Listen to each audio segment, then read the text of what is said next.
Assalomu alaykum, hurmatli hamkasblar. Bugun biz inson hayotidagi eng muhim fazilatlardan biri halollik va to'g'rilik haqidagi qarashlarimiz bilan o'rtoqlashamiz. Halollik bu har qanday vaziyatda rostgo'y, vijdonli va adolatli bo'lishdir. To'g'ri inson yolg'on gapirmaydi, boshqalarning haqqiga xiyonat qilmaydi va o'z vazifasiga mas'uliyat bilan yondashadi. Chunki halollik insonning eng katta boyligi, uning obro'si va ishonchini saqlaydi. Bugungi kunda yoshlar orasida internet, ijtimoiy tarmoqlar va turli axborot manbalari keng tarqalgan. Shuning uchun har bir o'quvchi haqiqatni yolg'ondan ajrata bilishi, firibgarlik va aldovga berilmasligi juda muhim. Masalan, imtihonda ko'chirish, birovning ishini o'ziniki qilib ko'rsatish yoki internetda yolg'on ma'lumot tarqatish ham halollikka zid hisoblanadi. Halol insonga atrofdagilar ishonadi. Ishonch esa do'stlik, oila va jamiyat mustahkamligining asosidir. Kelajakda yaxshi mutaxassis, rahbar yoki tadbirkor bo'lish uchun ham inson avvalo halol bo'lishi kerak. Bu uning muvaffaqiyatlarga erishish yo'lidagi muhim omil bo'lib xizmat qiladi. Shunday ekan, biz bugungi kun yoshlariga rostgo'ylik insonni ulug'lashini, halol mehnat baraka keltirishini, to'g'ri inson har doim hurmat, izzatda bo'lishini tushuntirib berishimiz kerak.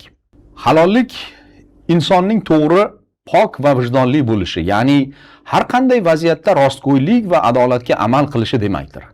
Biz o'quvchilarga halol inson haqidagi qarashlarni ifodalashda avvalo halol inson yolg'on gapirmasligini, o'z ishini vijdon bilan bajara olishini, birovning haq-huquqini poymol qilmasligini atroflicha tushuntirib berishimiz kerak. Bu mavzu doirasida o'quvchilar qarashlarini bir qadar shakllantirishimizdan so'ng ularga slaydda aks etgan rasmga nazar tashlang va uni sharhlang deya o'z falsafiy qarashlarini ifodalash imkonini berishimiz kerak. Halollik nafaqat moddiy masalalarda, pul yoki mol dunyoda, balki so'zda, niyatda va hatto fikrda ham pok bo'lishni anglatadi. Insonning har bir gapi, qilgan ishi va munosabati vijdon va haqiqatga asoslanishi halollikning asosiy belgisidir. Bu tushuncha adolatga sodiqlik bilan chambarchas bog'liq. Chunki adolatli inson hech qachon birovning haqqiga poymol qilmaydi. Yolg'on va manfaat orqali ustunlikka erishishga urinmaydi. Halol inson doimo haqiqat tomonida bo'ladi va barchaga teng munosabatda bo'lishga harakat qiladi. Masalan, o'quvchi imtihonda o'z bilimi bilan baho olsa, bu halollik. Agar u boshqalarning mehnatini ko'chirmasa va har kim o'z haqqiga yarasha natija olishi kerakligini tushunsa, bu adolatga sodiqlikdir. Demak, halollik va adolat bir-birini to'ldiruvchi fazilatlardir. Keng ma'noda halollik ishonch qozonishning asosi, adolat esa shu ishonchning mustahkamlanishi omilidir.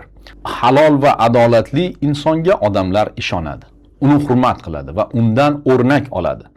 Shuning uchun o'quvchilarga haqiqiy, chinakam inson bo'lish nafaqat bilimli bo'lish, balki halol va adolatli yashash bilan ham bog'liq ekanini tushuntirish juda muhim. Bu slaydda ham aks etgan rasmga nazar tashlab, uni ma'nosini sharhlang deya ularga o'z falsafiy qarashlarini ifodalash imkonini berishimiz kerak. Demak, biz o'quvchilarni falsafiy mushohada qilish, bu boradagi bilimlarini, nazariy bilimlarini, falsafiy qarashlarni oshirish va o'zlarini ham shaxsiy yondashuvlarini shakllantirishga erishimiz muhim hisoblanadi. Qachon yolg'on gapirish mumkin degan savol insonni chuqur o'ylashga undaydi. Chunki har bir inson hayotida haqiqat va manfaat o'rtasida tanlov qilishga to'g'ri keladi. Bu savol bilan o'quvchilarga murojaat qilish orqali biz ularning qarashlarini o'rganishimiz va uni ehtiyoj bo'lsa to'g'rilash, rivojlantirish imkoniyatiga ega bo'lamiz. Falsafiy jihatdan qaraganda yolg'on bu haqiqatni yashirishdir. Haqiqat esa inson vijdonining oynasidir. Inson yolg'on orqali bir vaziyatdan vaqtincha chiqib ketishi mumkin, ammo yolg'on ishonchni yemirib boradi. Ishonch yo'qolgan joyda esa do'stlik, hurmat va adolat ham zaiflashadi. Ba'zan inson boshqani ranjitmaslik yoki uni himoya qilish uchun yaxshi niyatda, qo'shtirnoq ichida yaxshi niyatda yolg'on ishlatishi mumkin deb o'ylaydi. Lekin eng muhim savol shu: bu gap kimgadir foyda keltiryaptimi yoki haqiqatni buzyaptimi? Agar inson o'z manfaati, qo'rquvi yoki jazodan qochish uchun yolg'on gapirsa, bu halollikka zid bo'ladi. Halol inson har doim rostini aytishga intiladi, chunki rostgo'ylik jasorat belgisi. Yolg'on esa insonni yana boshqa yolg'onlarga majbur qilishi mumkin. Shuning uchun haqiqiy kuch haqiqat bilan yashashdadir. O'quvchilar shuni anglab yetishlari muhimki, to'g'rilik insonni ishonchli qiladi. Halol insonning qalbi xotirjam bo'ladi, chunki u ikkiyuzlamachilikdan uzoq yashaydi. Jamiyatda adolat va ishonch qaror topishi ham aynan rostgo'y va vijdonli insonlarga bog'liq. Shuning uchun qachon yolg'on gapirish mumkin degan savolga eng to'g'ri javob shunday bo'lishi mumkin. Inson har qanday vaziyatda avvalo vijdoni, adolat va insoniylikni o'ylashi kerak, chunki haqiqatga sodiq qolgan odam oxir oqibat hurmat va ishonch qozonadi. Boshqalar haqqiga xiyonat qilish deganda nimani tushunasiz? Boshqalar haqqiga hech xiyonat qilganmisiz? Dars vaqtida o'zgalar haqqiga xiyonat qilish deganda nimani tushunasiz? Kabi savollar ham o'quvchilar e'tiborini qaratish orqali ularni bu boradagi qarashlarini o'rganish va to'g'rilab borishga ehtiyoj bor. Bu savollarga o'zimiz ham javob berishga harakat qilamiz. Harakat qilish orqali o'quvchilar qarashlarini o'zgartirishga, rivojlantirishga erishamiz. O'quvchilarga boshqalar haqqiga xiyonat qilish bu birovning haqqi, ishonchi yoki mehnatini poymol qilish ekanligini tushuntirishimiz kerak. Masalan, yolg'on gapirish, aldash, birovning buyumini ruxsatsiz olish, uning mehnatini o'ziniki qilib ko'rsatish yoki adolatsiz yo'l bilan ustunlikka erishish ham xiyonat hisoblanishini tushuntirishimiz kerak. Bu masala qiyinchilikda ham to'g'ri qolish tushunchasi bilan bog'liq. Chunki inson oson paytda emas, aynan qiyin vaziyatda o'zining haqiqiy tarbiyasi va vijdonini namoyon qiladi. Masalan, jazodan qo'rqib yolg'on gapirish yoki manfaat uchun boshqalar haqqini yeb qo'yish bu yomon xatti-harakat ekanligini tushuntirib berishimiz kerak. Vijdon bilan ish tutish, hatto qiyin bo'lsa ham to'g'ri yo'lni tanlash esa yaxshi fazilat ekanligini ularga tushuntirib berishimiz kerak. Boshqalar haqqiga hech xiyonat qilganmisiz? Bu savol insonni o'z vijdoni bilan yuzlashtiradi. Har bir inson ba'zan xatoga yo'l qo'yishi mumkin. Muhimi xatoni tan olish va undan to'g'ri xulosa chiqarishdir. Masalan, do'stining sirini saqlamaslik, navbatga rioya qilmaslik, birovning fikrini mensimaslik yoki o'z aybini boshqaga ag'darish ham ma'lum ma'noda boshqalar haqqiga xiyonat bo'lishi mumkin. Shuning uchun inson doimo o'zini tahlil qilish kerak. Mening xatti-harakatim kimgadir ozor yoki adolatsizlik keltirmadimi? Ana shunday fikrlash insonni ma'nan ulg'aytiradi. Dars vaqtida o'zgalar haqqiga xiyonat qilish deganda nimani tushunasiz? degan savolga avvalo o'quvchilar fikrini o'rganib, keyin o'zimiz javob beramiz.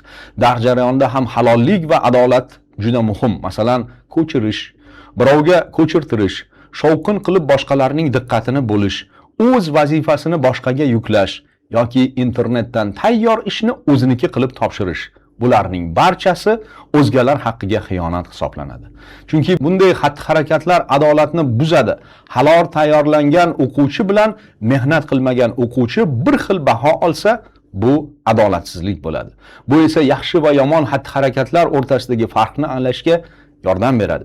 Yaxshi xatti-harakat halol mehnat qilish, o'z bilimiga tayanish, boshqalarga hurmat bilan munosabatda bo'lishdir. Yomon xatti-harakat esa qisqa yo'l izlash, aldov va mas'uliyatsizlikka odatlanish ekanligini biz o'quvchilarga tushuntirib berishimiz kerak. Imtihon yoki testda yuqori baho olish uchun pora berish bu halollik va adolatga zid harakatdir. Chunki bunda inson o'z bilimi emas, noqonuniy yo'l orqali natijaga erishmoqchi bo'ladi. Bu esa haqiqatda mehnat qilgan o'quvchilarning haqqiga xiyonat hisoblanadi. Haqiqiy muvaffaqiyat faqat halol mehnat, bilim va intilish orqali keladi. Halol yo'l bilan olingan baho insonga ishonch va hurmat olib kelishini biz o'quvchilarga tushuntirib berishimiz kerak. Halollik va to'g'rilik bilan bog'liq ko'plab rivoyatlar, hayotiy misollar, badiiy asarlardan parchalarni keltirish orqali ham biz o'quvchilarimizni ma'nan yetuk, barkamol inson bo'lishlariga bir qadar ko'proq sababchi bo'lamiz. Chunonchi ta'lim to'g'risidagi qonun mazmuniga nazar tashlaydigan bo'lsak ham, biz qonunning 3-moddasida ta'lim va tarbiya davlat siyosatining muhim yo'nalishi ekanligini ta'kidlanganligiga guvoh bo'lamiz. Unda yosh avlodni bilimli, ma'nan yetuk, halol, vatanparvar va mas'uliyatli inson qilib tarbiyalash asosiy maqsad sifatida ko'rsatiladi. Shunday ekan, biz o'quvchilarni faqat bilimligina emas, balki odobi, axloqi, vijdoni va jamiyat oldidagi mas'uliyatni anglagan shaxs qilib tarbiyalash mas'uliyatiga ega soha vakillari ekanligimizni unutmasligimiz kerak. Hurmatli hamkasblar, shuning bilan bugungi darsimiz bo'yicha, mavzumiz bo'yicha bilimlarimizni yakunladik. E'tiboringiz uchun rahmat. Xayr, salomat bo'ling.